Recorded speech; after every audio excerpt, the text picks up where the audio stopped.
যেই ব্যক্তি রাতের বেলা এই দোয়াকে 3 বার পরে ঘুমিয়ে যাবে, আল্লাহর নবী বিশ্বনবী সাল্লাল্লাহু আলাইহি ওয়াসাল্লাম বলেন, সকাল বেলা যখন আল্লাহ তাআলার বান্দা ফজরের নামাজের মাঝে যখন উঠবে, আল্লাহ নবী বলেন রাতের বেলা এশার নামাজ পড়ার পরে, খাবার খাওয়ার পরে আল্লাহর বান্দা যদি এই দোয়াটা 3 বার পড়তে পারে, তাহলে আল্লাহ পাক রব্বুল আলামিন সকাল বেলা ঘুম থেকে ওঠার আগে আগে আমার আল্লাহ তাকে নিষ্পাপ মাসুম বাচ্চার মতো আমার আল্লাহ পবিত্র বানায়া দেই।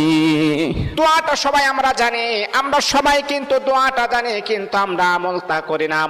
দোয়াটা হলো আস্তাগফিরুল্লাহাল্লাযী লা ইলাহা ইল্লা হুয়াল হাইয়ুল কাইয়্যুম ওয়া আতুবু ইলাইহি লা হাওলা ওয়ালা কুওয়াতা ইল্লা বিল্লাহিল আলিয়্যিল আযীম। 3 বার যদি আপনি পড়তে পারি, ইনশাআল্লাহ আল্লাহ পাক রব্বুল আলামিন আমার আপনার জীবনের সমস্ত গুনাহগুলোকে আমার আল্লাহ ক্ষমা করে দিবেন।